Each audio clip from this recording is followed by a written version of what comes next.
a question. So, right on, I'm gonna come to you first. Is this the best duo in the NBA? It's arguable, but I still think it's Joker and Murray's game until someone proves otherwise.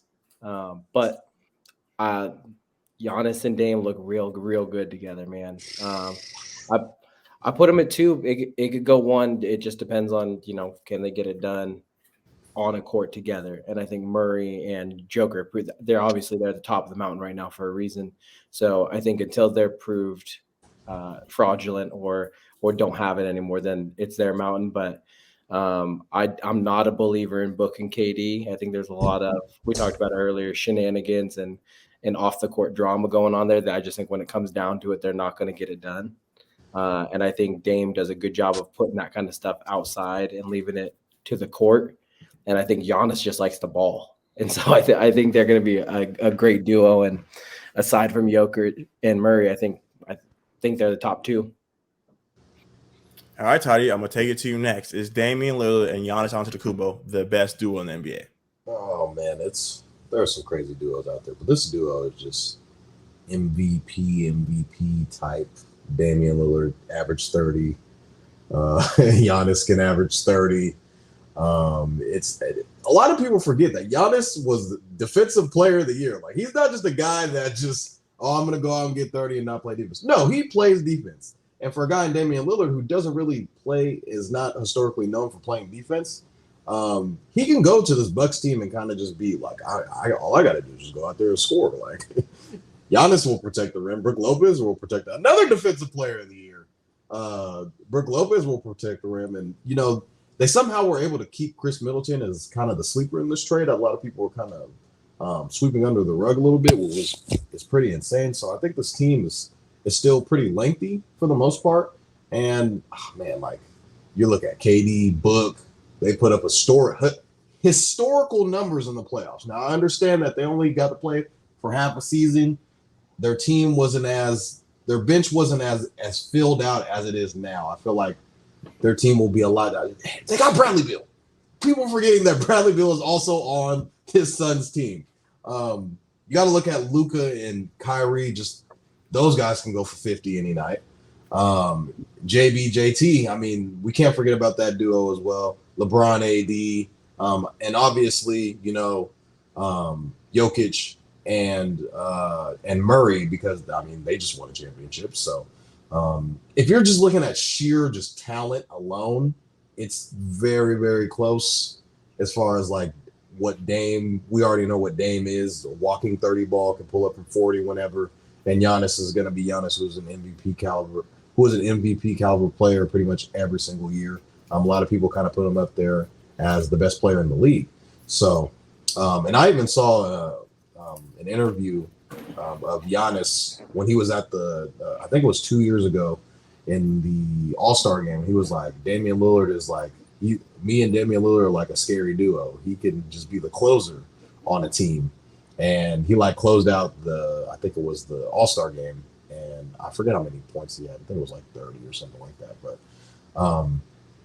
Dame is not really a guy who, I could be wrong because in these past couple of years, he has been getting hurt, but for the most part, he plays in, the majority of the seasons. So Giannis usually plays. So these guys are going to try and get the number one seed off the rip. They're not going to be I don't think they're the type of team that's like, I'm going to load manage and kind of take this night off, hear that in the third. And they're going to try and shoot for a number one seed, where you see the league is starting to crack down a little bit more on guys starting to sit out more. I don't think that affects this Bucks team at all.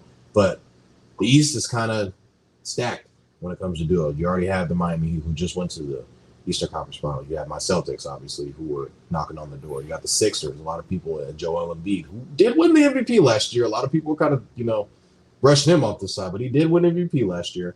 You want to see what the Hawks look like under Quinn Snyder in his real full year. And there's just a bunch of teams, in the Eastern Conference that, the Knicks, a lot of people are high on the Knicks, and the Cavs. There's just a bunch of teams. I feel like up-and-coming teams. The Magic, who I think will probably make some noise this year in Paolo Banchero's second year off of his Rookie of the Year season. I think just by default, you got to put him at the best duo in the league right now. I think the thing that is different there, Toddy, and all that is down the stretch in the East, you see it with everybody, with Boston. I'm not throwing shade, but with Philly, with Miami when it came to the finals, and even in the Eastern Conference Finals, none of those teams are closers. None of those teams had that fourth quarter up 2 games. They couldn't close it out when they needed to. A lot of those series either went back and forth, or a team that was up 2 games ended up losing the series outright. And I will say, like, as a Blazers fan and a Dame apologist, that's what that dude does is he closes. And you add that to an MVP in Giannis. It's just, like you said, it's scary. Those two want to play with each other more than anybody else. And I think they're one of the best complementary duos in the league, let alone like what they can do on the court solo. I feel like that's kind of what they've been missing, though, that Bucks team. And never really had a closer. They wanted it to be Chris Middleton, but Chris Middleton, he's gotten hurt over the years.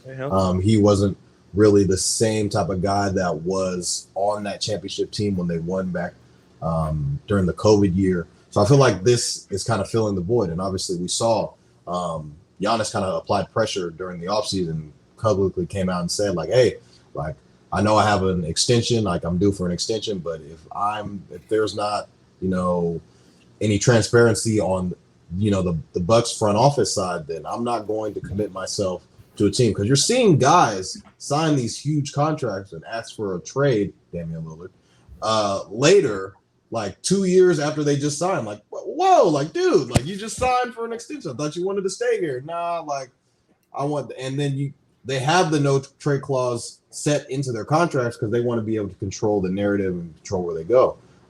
You see Kyrie Irving kind of force their way out of Brooklyn. You saw Kevin Durant kind of force his way out of Brooklyn. And, even with Donovan Mitchell, he hasn't signed an extension and he's due for an extension this upcoming season. And so he's just going to bet on himself and figure out if he's going to make the most money that he can, or kind of, not really be tied down to a team after signing an extension and kind of be able to control where he wants to go, rather than having to, force a team to trade pretty much all of its assets. He could just go in free agency. So you're seeing guys force trades, force their way out of teams. And you're seeing, guys like Giannis say like, hey, like, I'm not going to sign an extension.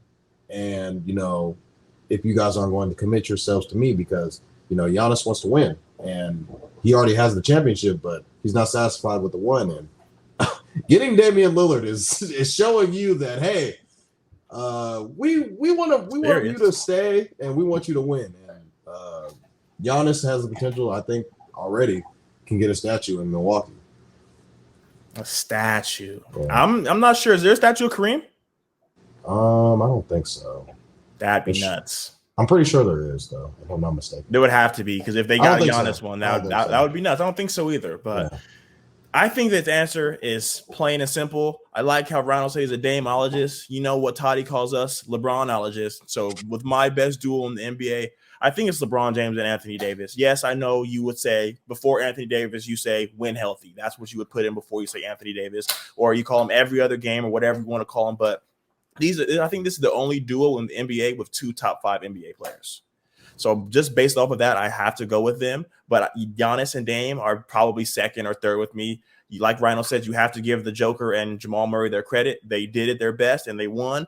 And Jamal Murray's only got to get better. We're just seeing him 2 years off of his ACL. When he was healthy, they were in the bubble making a run. So this team is only getting started, and they have Aaron Gordon and things like that. But the top 3 duels for me would have to be LeBron, Anthony Davis, Jamal Murray, and the Joker, and then Giannis and Dame. I really went back and forth with, Toddy's boys, the Jays. But Giannis, he just put so much pressure on the rim, and this is going to take such a load off him. We talked about how Chris Middleton was really supposed to be that closer, and in that finals run, he was. Yes, Giannis scored 50, but when it's 2 minutes left on the clock and it's a close game, they're letting him go. So now Giannis doesn't have to bring the ball up every play and put his head down. So it's going to be interesting to see, what this roster looks like. They still got Brook Lopez and Chris Middleton, like we mentioned. Pat Covington's probably got to go in there and fill that spot. They have a lot of young guys. So it's going to be interesting, but I'm really excited to see what they do. Can you